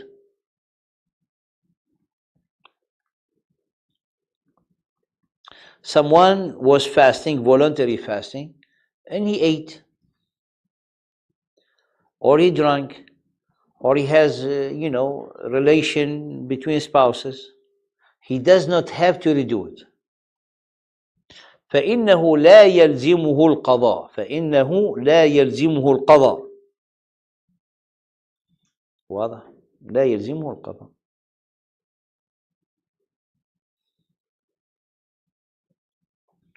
So this is the صوم النفل. قال إلا الحج. If someone making hajj, not sunnah hajj, like he already did his fard hajj, and he making another hajj, the hajj by obligation, he has to finish it. قال وأتم الحج والعمرة. Allah said, complete the action of the hajj and umrah to Allah subhanahu wa ta'ala.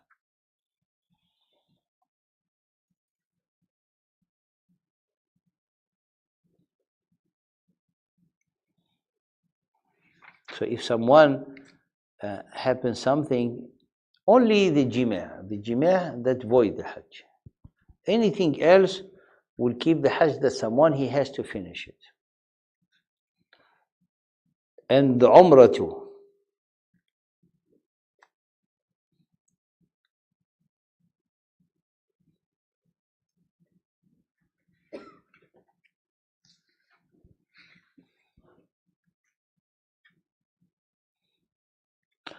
Here we're talking about the qada. So if someone ruined a hajj or umrah, he has to redo it. Even sunnah, he has to redo it. Hajj and umrah only.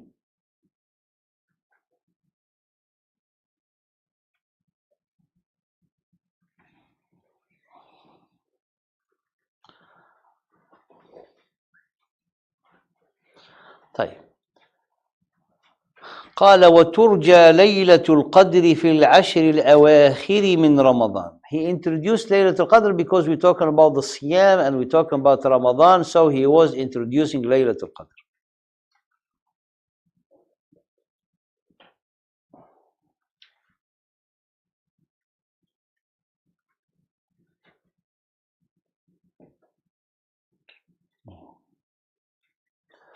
Laylatul Qadri, the difference of opinion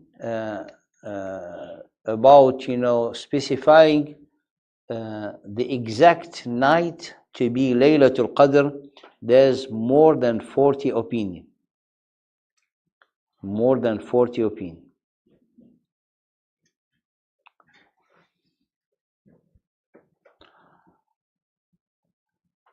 The opinion is that it's been narrated that Laylatul Qadr existed in previous nation. In previous nation, they didn't know in which month. And then for our Ummah, the Prophet ﷺ, we've been gifted to know that it's in Ramadan.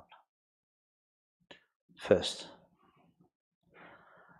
The second, قال الله سبحانه وتعالى رمضان الذي أنزل فيه القرآن.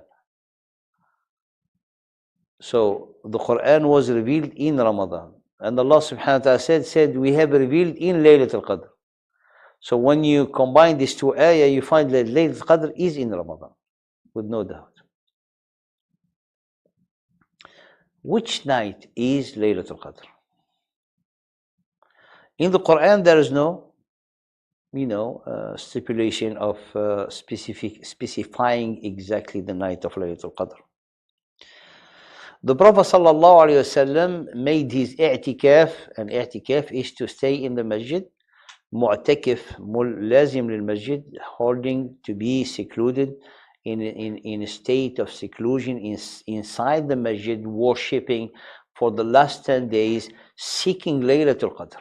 So this action of the Prophet ﷺ, as he said, he said, try to find or seek Laylatul Qadr in the last 10 days of Ramadan.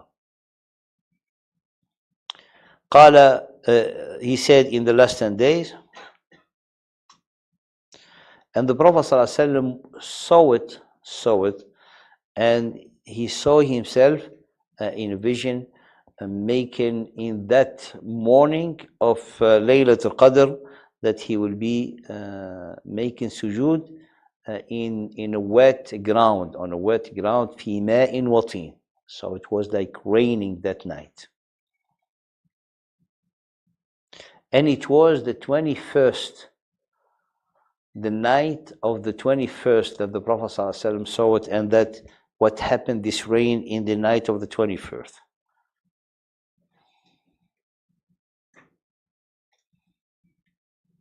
So the ceiling was made out of the branches of the palm trees. So when it was raining, subhanAllah, the water get through the ceiling, and then on the musalla. Then when the Prophet ﷺ was making sujood, he was making sujood on wet ground, wet floor. So it was like muddy. That was the night of Laylatul Qadr, and it was the 21st of Ramadan, the night of the 21st. أبو سعيد قال فسجد في ماء وطين حتى رأيت أثر الماء والطين على جبهته, and he was making sujood on the water and mud, and to the point that I saw the traces of the teen, the clay, on his forehead. قال وأرى جماعة من صحاب من أصحابي في السبع الأواخر. Some of the companion, they saw that the Laylatul Qadr in the 7th last nights of Ramadan. قال أرى رؤياكم قد تواطأت في السبع الأواخر.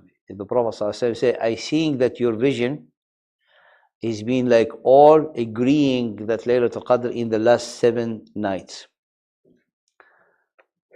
قال فمن كان متحريها فليتحرها في السبع الأواخر. So whoever who going to seek it and try to catch Laylatul Qadr, he should do it in the 7 last nights. So we have the 10th, more specific, the 7th last night. The other question, does Laylatul Qadr remain on one night every year, or it moves from night to night every year? The strongest opinion among the scholars that it moves from night to night.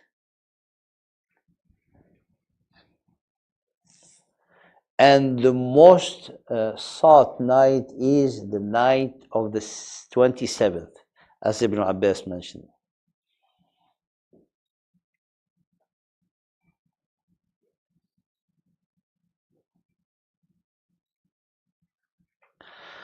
And this night where everything is, subhanAllah, for the next year is being decreed. Laylatul Qadr, the night of decree.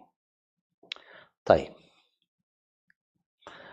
المبحث الثالث, hadith of the Prophet ﷺ, whoever who prayed the night of Laylatul Qadr, Allah will forgive him all his sins, past and future.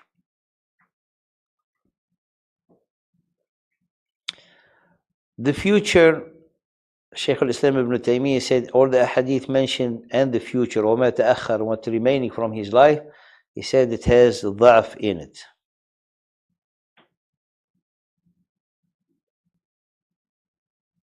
Then we have the last 10 days, more specifically the last 7 nights, and the most nights sought to be Laylatul Qadr, the night of the 27th. And the other saying that is there are the odd nights of the last 10 days. وأوتاره آكد, as he's saying here, قال وترجى ليلة القدر في العشر الأخير من رمضان وأوتاره آكد, and seeking Laylat al-Qadr in the last 10 days or last 10 nights of Ramadan, and the odd nights among it are the most highly recommended, or the most, let's say, most likely to happen in these last odd nights. وَلَيْلَةُ سَبْعٍ وَعِشْرِينَ أَبْلَغُ, and the most one, let's say, most likely to happen in it is the Laylat 27. وَلَيْلَةُ 27 أَبْلَغُ.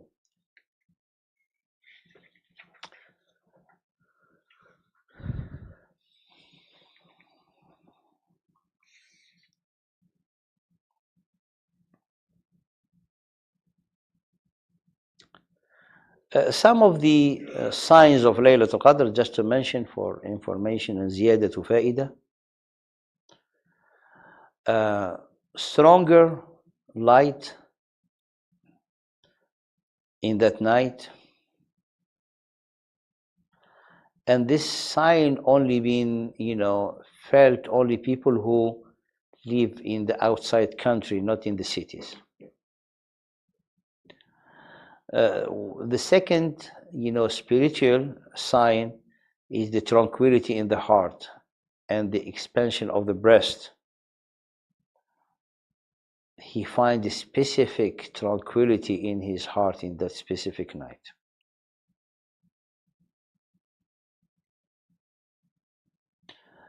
And it usually is a quiet night. It is not stormy, or it has like wind or things like that.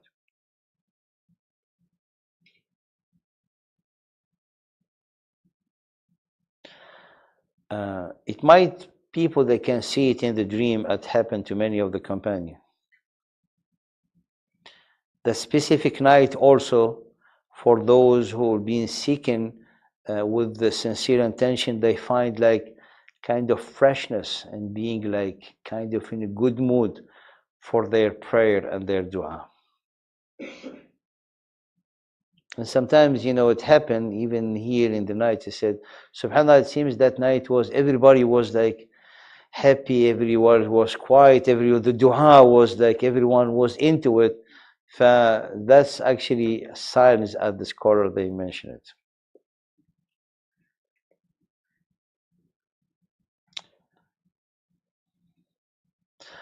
Other signs is of course the rain, as mentioned in the hadith of the Prophet, and the other one, the sun rises in that morning. It has kind of clear, or like shu'a, the shining of it is kind of, its vision is clear. Sometimes it's foggy, you cannot see at the horizon when the rays of the sun comes, but sometimes it rays and the vision is very clear. You can see it like, subhanallah, it's like a picture in front of you. That's one of the signs. قال تطلع في ليس لها شعاع صافية. It's unlike the other days, because you see sometimes in the sun, when it sets, there's a time when you can look at the sun. Why? Because it's setting. When it's up, you cannot even look at it. It's kind of is strong for the eyes. That's also when it comes on Laylat al-Qadr, it will be clear, subhanallah, unlike the other days. It doesn't have like that rays who will like, bother the eyes.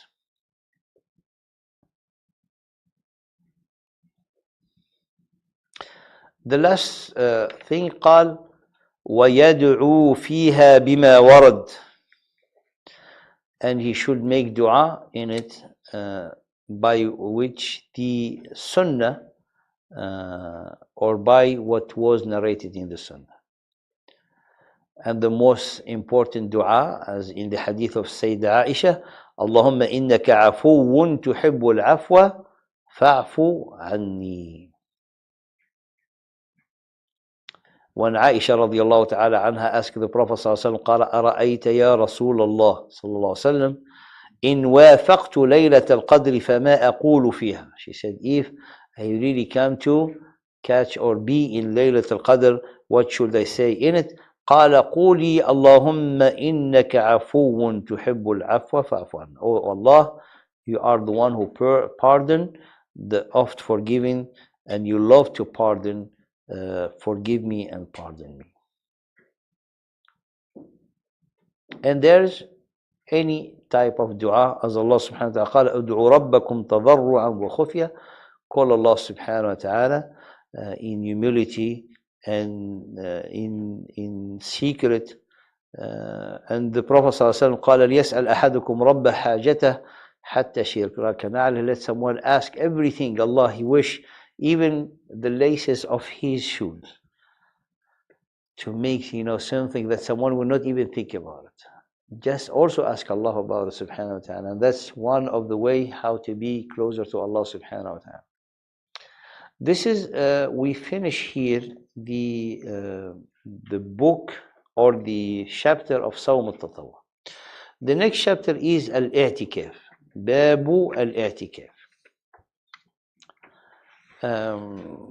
As today there's the time changing, it's 6:30 I think. So let's see the new timing of the prayer to have settle the schedule around it, the break of course, and the salawat inshallah ta'ala. You have a question? Yeah. Yes, Fadl. So after Ramadan passing, do the ulama, the scholars about the different to get close to knowing what day was it? Why it would not be irrelevant in a way? Because it's gonna be have dispute. Say a group they have a great night in that day, and the other group that didn't have it. So he said, no, Allah accepts from us, not from you. No. But this is just subhanallah, is like always that feeling to be motivated, to be like willing to be accepted. But seeking Allah's greatness and generosity will be enough. It's not relevant to say after thing, the scholar they already have a communique. Laylat al-Qadr was the 23rd, for example. Everybody say yes, and the other one says no, we don't believe it, and so it's gonna lead to dispute and argument, And then no one will have the certainty actually, even with all these signs, because even the Prophet said, "Uriha wa unsiha," and the Prophet he was made to forget it, because he came out, he was going to tell them, and he find them arguing. So he said, "Qala unsituha." Now, but we know in the last 10 days, which is mean, if you make qiyam the last 10 days, sure, one of those nights was Laylat al-Qadr. So I said, do you know? I said, of course we know when is Laylat al-Qadr. Is one of the night for the night of the 21st to the night of the 29th. That's it. So we have certainty when it is. No. Any question?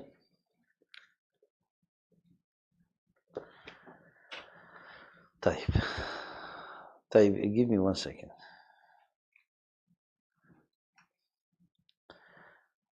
The Maghrib is at 7:15. The Isha is at 8:35. So I think if we stop at 8:35 to go pray Isha 8:30, and then we're ending the class, because by praying the prayer will end as like 8:45, 8:50. Then the nafila and everything will not have the time, which is mean that we're going to reduce the break, because you're going to have the break, and then we're going to have mashallah Salat al-Maghrib at 7:15. So it's up to you. You want to get the break before Maghrib and then come after Maghrib and have an hour of study, or yeah, I mean, actually, the break should be done before Maghrib. The adhan of Maghrib is 7:15. The break will be at 7, and we'll meet you back after Maghrib. 7:35, let's say. Agree? Alhamdulillah. وَأَمْرُهُمْ شُورَى بَيْنَهُمْ. Father, brother, your question.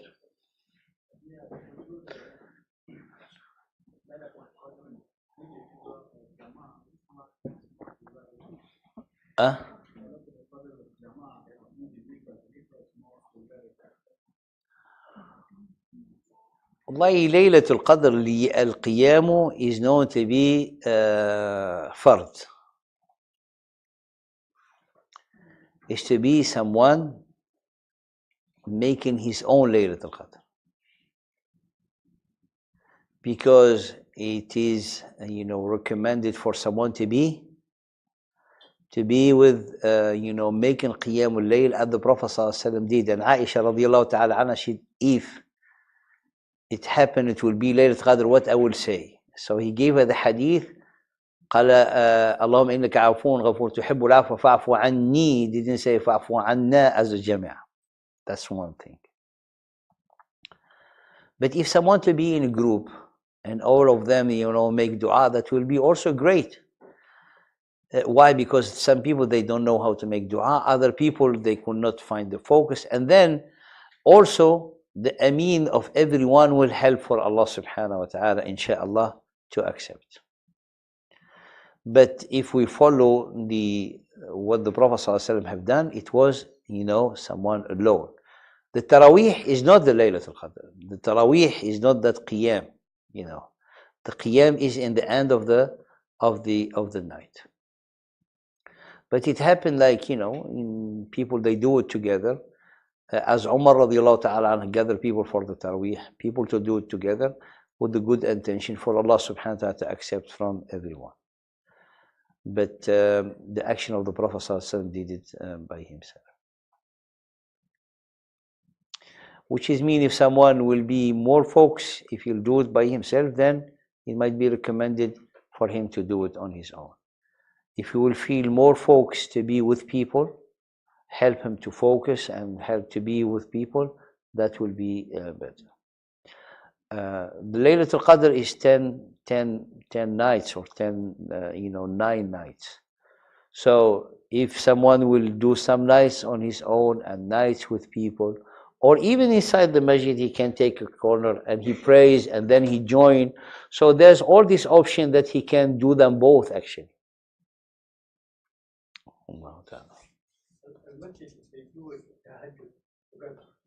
Yes.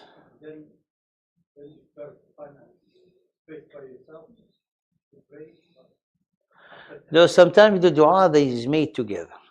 So after the tahajjud, someone can continue to make his dua, because salamun hiya hatta matla' al-fajr.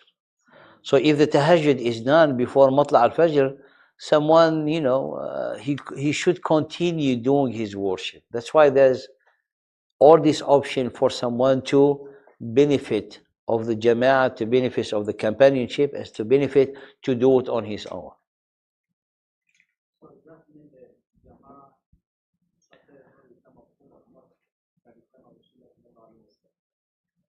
I'm sorry?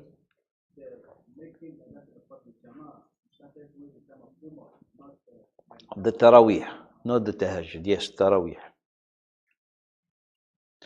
And the Prophet ﷺ did it for a few nights, and he stopped for the rahmah on his ummah to not become obligatory on them.